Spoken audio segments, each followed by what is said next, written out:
Assalamualaikum warahmatullahi wabarakatuh. Perkenalkan, nama saya Verina Mutiara Putri Utami dari kelas Farmasi 1C Stikes Bakti Tuna Susada Tasikmalaya. Di sini saya akan menjelaskan tentang rancangan faktorial. Nah, ini ada kasusnya. Saya akan bacakan. Seorang peneliti bermaksud melakukan percobaan faktorial tentang pengaruh pupuk kandang dan pengukuran terhadap ketersediaan fosfor menurut metode ekstraksi Bray 2 di tanah masam podzolik merah kuning bekas padang alang-alang yang ditanami kedelai. Setelah mempelajari hasil-hasil penelitian, sebelumnya terlihat bahwa takaran pupuk kandang dan kapur karbonat untuk berbagai tanaman umumnya optimum pada takaran 10 ton dan setara 1 kali ALDD. Atas dasar penulisan ini, beliau mengajukan hipotesis pupuk kandang akan berpengaruh positif nyata terhadap ketersediaan fosfor untuk H1 umum dan akan optimum pada takaran 10 ton per HA. Untuk kasus 1, kapur akan berpengaruh positif nyata terhadap ketersediaan P untuk H1 umum dan akan optimum pada takaran setara 1 kali ALDD untuk H1 khusus, dan pupuk kandang dan kapur akan berinteraksi secara nyata. Untuk H1 umum akan meningkatkan ketersediaan P dan akan optimum pada kombinasi perlakuan 10 ton per HA dan setara 1 kali ALDD untuk H1 khusus. Nah, lalu perhatikan. Hipotesis H1 diajukan berdasarkan salah satu kemungkinan hasil uji F yang kemudian dilanjutkan dengan salah satu kemungkinan hasil uji lanjutan. Beda pengaruh tingkat faktor.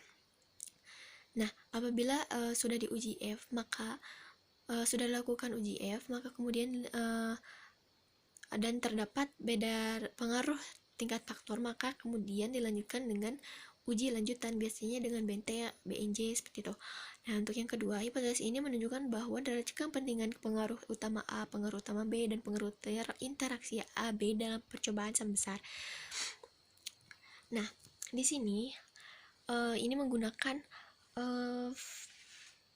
rancangan faktorial. Mengapa faktorial? Karena ini digunakan dua perlakuan dan menggunakan RAK faktorial karena ada berkelompok. Nah, ada dua perlakuan, itu A dan B, seperti itu. Nah, atas dasar hasil penulisan tersebut, beliau merancang kombinasi perlakuan. Yang pertama, faktor pupuk kandang dimisalkan dengan A, ada A0, A1, A2, A3, berikut dengan penjelasannya. Dan yang kedua, faktor kapur B, B0, B1, B2, B3, berikut dengan penjelasannya. Nah, lalu untuk hal yang harus diperhatikannya, derajat kepentingan tingkat faktor disusun dengan tingkat faktor yang diharapkan optimum. Hipotesis terletak di tengah-tengah. Setelah percobaan berlangsung, dilakukan dengan pengambilan sampel tanah secara komposit. Masing-masing petak percobaan untuk diuji laboratorium kimia, semburan tanah, hasil analisis ketersediaan fosfor PPMP ini adalah sebagai berikut. Nah, ini adalah data hasil pengamatannya. Data ketersediaan P dalam tanah menurut kelompok X kombinasi perlakuan. Nah, ini kombinasi perlakuan. Kombinasi perlakuan untuk A dan untuk B. Untuk A itu ada 4 dan untuk B juga ada 4. Maka dengan begitu, faktorial ini termasuk faktorial 4 kali 4. Seperti itu. Nah, di sini setelah itu adanya kelompok 1, kelompok 2, dan kelompok 3. Nah, dari kelompok ini dijumlahkan interaksi antara A dan B-nya. Dijumlahkan ini, dan ini. Dan maka didapatkan ini, nilai ini, dan seterusnya. Nah, setelah itu sudah didapatkan total, maka kita harus mencari grand totalnya. Maka nah, ini dijumlahkan, ditotalkan semua, maka didapat 210,7. Lalu setelah itu, untuk selanjutnya, langkah yang pertama untuk analisis jumlah kuadrat ini adalah menentukan FK atau faktor koreksi. Nah, dengan rumus Y titik kuadrat per RAB. Y titik kuadrat itu adalah ini grand total, dan R itu sendiri adalah kelompok, jumlah kelompoknya, dan A nya itu ada berapa perlakuan A, begitu. dan untuk perlakuan B juga ada berapa gitu. Nah, langsung dimasukkan ke sini, ini hasilnya, dan didapatlah 924,88. Selanjutnya untuk menghitung JK total. Nah, untuk menghitung JK total atau jumlah kuadrat total ini menggunakan rumus YIJK kuadrat dikurangi FK. YIJK ini menjumlahkan semua kelompok data hasil percobaan. Nah, kan di sini 2,1. Nah, di sini itu dijumlahkan semua, maka dikurangi FK-nya ini, maka didapatlah 141,115.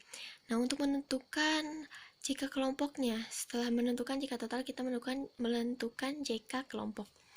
Untuk JK kelompok atau jumlah kuadrat kelompok, data hasil percobaan per kelompok itu dihitung total per kelompoknya, lalu dikuadratkan, dibagi dengan AB atau perlakuan A ada berapa dan perlakuan B ada berapa, dikurangi FK.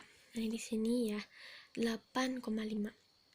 Nah, dari sini dari total ini dikuadratkan, maksudnya dari sini dikuadratkan dan dibagi RAB tadi, jumlah kelompok, perlakuan A-nya berapa dan perlakuan B-nya berapa, dikurangi FK dari sini. Nah, maka didapat 0,88. Untuk JK kombinasi AB ini, JK kombinasi AB ini semua dikuadratkan lalu dibagi kelompoknya ada 3 berarti dan dikurangi FK-nya dari sini. Nah, maka didapatkanlah hasil ini. Nah, untuk selanjutnya dibuatkan tabel 2 arah, ini A dan ini B. Nah, setelah itu kita menentukan JK galat. JK galatnya itu dengan rumus JKT dikurangi JKK dikurangi jumlah kuadrat untuk perlakuan A dan dikurangi JK untuk kombinasi A dan B. Masukkan nilainya dan dapat ini. Untuk JK pupuk A, jadi jumlah perlakuan A. Nah, di sini bukan jumlah kuadrat total, melainkan jumlah kuadrat untuk perlakuan A, untuk perlakuan pupuk A. Seperti itu. Menggunakan rumus sigma I AC kuadrat per RB kurangi FK. Ini tinggal dimasukkan. Nah, seterusnya sampai sini, lalu dibagi RB dikurangi FK-nya tadi, maka dapat ini sama seperti Nah, untuk menghitung JK kapur B sama seperti JK untuk pupuk A. Yang selanjutnya JK interaksi AB dengan rumus JK kombinasi AB dikurangi JKA dikurangi JKB sama dengan 26,89. Nah, untuk analisis sidik ragam, maka kita lihat dari hasil tabel 7.8 hasil ansira pengaruh utama dan interaksi pupuk kandang dan kapur pertanian terhadap ketersediaan P dalam tanah. Nah, untuk SK atau sumber keragaman, ada kelompok, kombinasi AB, pupuk kandang, kapur pertanian, interaksi, galat, dan total. Untuk DB-nya itu sendiri, DB adalah derajat bebas. Untuk kelompoknya ada 2 untuk A dan B. Kombinasi AB ada 11, untuk pupuk kandangnya itu A dikurangi 1, itu kan pupuk kandangnya itu ada A kurang 1 atau 4 kurang 1 jadi 3. Nah, untuk kapur pertanian juga sama, 4 kurang 1 kurang jadi 3. Dan interaksinya itu A kurang 1 atau 3 kurang 1 dikali B kurang 1, atau 3 kurang 1 sama dengan 3 dikali 3 sama dengan 9. Nah, dan untuk galatnya itu yaitu A dikali B dikurangi 1 kali R kurang 1, maka didapatlah hasilnya 30. Untuk CK-nya itu tinggal dimasukkan tadi. Nah, untuk ini ada JK kapur, JK kapur B, JK kapur A, JK galat. Semua JK yang tadi sudah dihitung dimasukkan ke dalam sini dan berurutan. Dan untuk F hitungnya itu menggunakan rumus KT per KT dibagi JK galat. Nah, setelah itu untuk menentukan F tabel 5% nya dilihat dari F tabel 5%. Sebelumnya kita lihat dulu ya.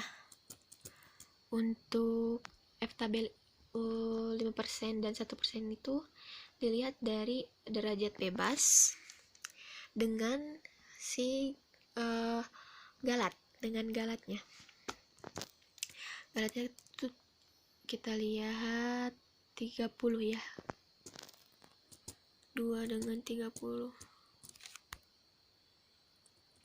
Nah, sebelumnya untuk derajat bebas ke samping dan untuk derajat bebas galat ke bawah. 2 dengan 30. Nah, hasilnya 3,22.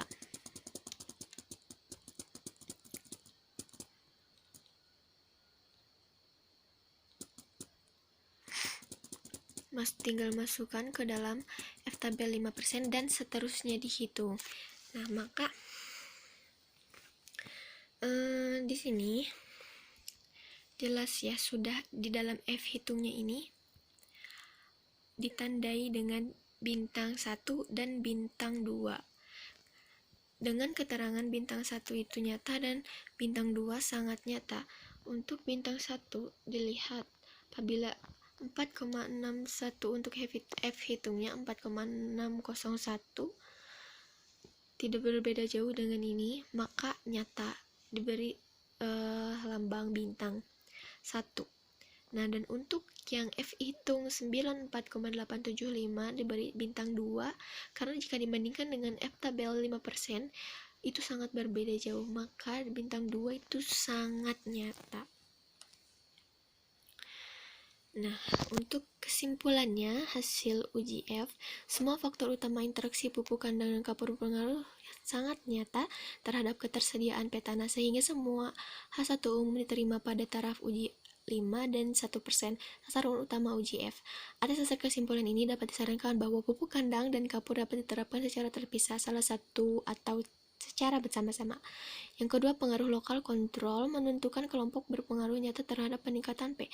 Berarti pengelompokan satuan percobaan ini berhasil memisahkan pengaruh keragaman dalam areal percobaan dari galat, sehingga ketelitian keandalan dan kebenaran percobaan meningkat. Dengan kakak yang kecil yaitu 7,08% menunjukkan percobaan mempunyai derajat ketelitian yang tinggi, sehingga uji lanjutannya cukup dengan uji BNJ berderajat ketelitian rendah.